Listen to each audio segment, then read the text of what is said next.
Olá, pessoal do segundo ano. Estamos aí na semana 4 do nosso PET, hein? Encerrando aí o volume 1. E agora é só curtir o feriado, hein? E olha, a gente vem falando, né, ao longo dessas últimas 3 semanas. E hoje vamos fechar então o volume 1 com o tema segregação espacial. Está lá na página 77 do PET 1 de Geografia. Né? Então quem quiser acompanhar, segregação espacial. Quando falamos em segregação, é comum a gente vir à nossa mente a questão de racismo, e não deixa de ser, né? Só que estamos falando de segregação espacial, segregação de espaço, mesmo de lugar onde as populações ficam.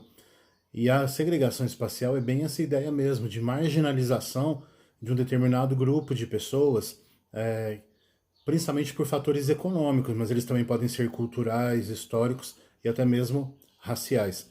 E no caso dessa segregação realmente espacial propriamente dita, quando a gente vê que sobressai o lado econômico, vem aquela questão centro e periferia.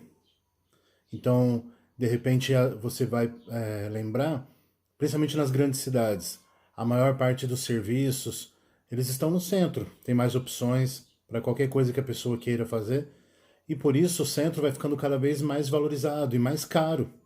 Então não é qualquer pessoa que pode morar mais nas áreas centrais. E quanto mais a cidade vai se desenvolvendo, mais crescendo, mais forte vai ficando isso. O centro vai ficando cada vez mais caro, né? Falando de uma forma de imóveis, né? Terrenos, casas, construções, tudo vai ficando mais caro, aluguéis. Então a tendência é essa, sempre o centro da cidade ficando com a população mais rica e a população um pouco mais pobre, menos abastadas, elas vão ficando cada vez mais longe do centro, mais nas periferias. E o centro, às vezes, ele cresce tanto que ele fica saturado e ele vai crescendo em volta dele mesmo. E aí a gente chama isso de subcentro. E aos poucos essa população vai sendo empurrada para trás, porque os aluguéis vão ficando mais caros à medida em que esses lugares vão sendo valorizados e essas pessoas têm que ir se afastando cada vez mais. Então essa é a questão centro-periferia, essa é a segregação espacial. Não é qualquer pessoa mais que tem acesso àquele mesmo espaço, né? De repente, que pode usufruir aqueles serviços, que pode usufruir de toda aquela estrutura ou infraestrutura oferecida naquele lugar. O próprio governo participa disso, onde ele investe mais, onde ele gasta mais, onde ele coloca mais serviços, geralmente nas áreas centrais, né? E isso é que a gente tem também, que a gente não pode confundir, a ideia de segregação voluntária. Porque todos esses casos que eu estou citando até agora são segregações involuntárias. Elas não dependem da vontade da população ou daquele grupo. Já a segregação voluntária é uma outra situação.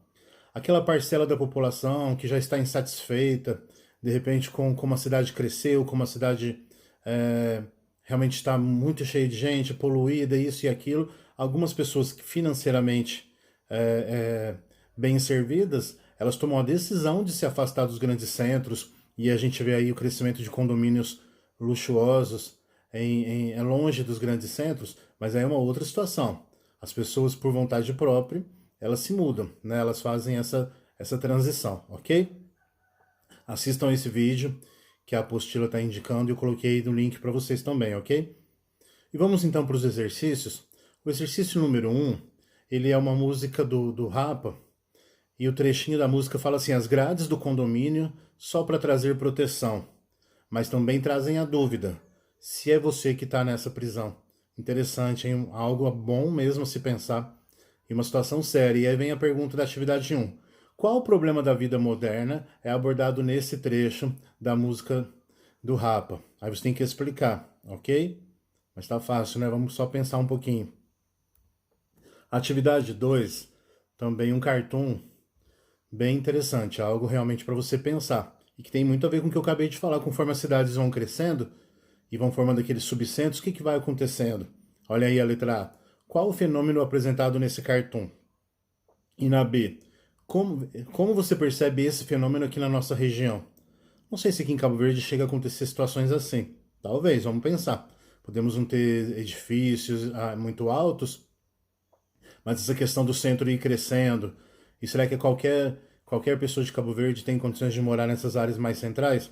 Só você pensar isso aí na letra B. Para fazer as atividades 3 e 4, você deve analisar o gráfico. O gráfico é sobre a quantidade de favelas que temos aqui no Brasil, segundo o IBGE, né, no ano de 2000, a fonte IBGE pesquisou dados de 2000. Então vocês vão analisar aí a quantidade de favelas, vejam quais cidades realmente têm essa questão de ter mais favela, porque na verdade, quando a gente falou lá no começo de segregação espacial, tem essa questão, além das pessoas não conseguirem morar nos grandes centros, pelo menos boa parte da população, elas, além de serem marginalizadas para longe dos centros, ainda em lugares péssimos, com condições de vida muito péssimas, né? Então as periferias, elas vêm acompanhadas de uma péssima condição de vida. Em que sentido? Não tem moradias adequadas, muitas vezes são favelas sem segurança, sem estrutura, não tem um saneamento básico, né? Uma rede de esgoto, uma água tratada. Então isso é uma questão muito séria para essas pessoas que estão vivendo essa segregação, que não têm esse acesso ao que os demais têm. Então aqui nas 3 e 4, você vai ver essa questão das favelas. 3. Como ocorre a distribuição das favelas do Brasil? Explique. Só pelo que você viu aí no gráfico, quais são as cidades que têm muito mais favela? Então é o Brasil inteiro que passa por isso? São algumas áreas e que tipo de áreas elas têm isso? Atividade 4. Quais as ações que podem ser feitas pelo poder público, pelos governantes, né, para melhorar a realidade dessas comunidades? Tem uma realidade, não tem como tirá-los de lá, né, a princípio, mas como melhorar essa situação? Ou tem como tirar? Mas tirar e levar para onde? Quem arca com isso? Então vocês vão pensar seriamente qual seria uma ação do poder público. Fácil não é, né? Senão a gente não teria esse problema imenso. Mas o que poderia ser feito pelo poder público para pelo menos melhorar um pouco a vida dessa parcela da nossa população? Encerrando então a atividade 5, como que você acha que é a vida, ou como você sabe que é a vida aqui na capital de Minas, né? Nossa conhecida Belo Horizonte. Para quem já foi lá, é um pouco mais fácil de relatar. Quem não foi vai pensar um pouquinho, ou pode pesquisar na internet, ver aí nos sites dos jornais, as notícias que costumam ter de lá. Então, olha só. Como você descreveria a vida na capital do estado de Minas? Utilize sua criatividade para descrever a realidade lá de Belo Horizonte. Você pode fazer um desenho, você pode fazer uma colagem, pode construir um rap. É boa, eu queria ver uma paródia, ou ainda escrever um texto. Então você decide a forma como você quer fazer isso, ok? Mas vamos relatar aí como que é a vida em Belo Horizonte. E aqui a gente encerra então o nosso volume 1 do PET, a semana 4. Espero rapidinho, se possível, a foto das atividades, mande para o seu coordenador, ok? E um bom feriado. Semana que vem tem volume 2. Aguardem.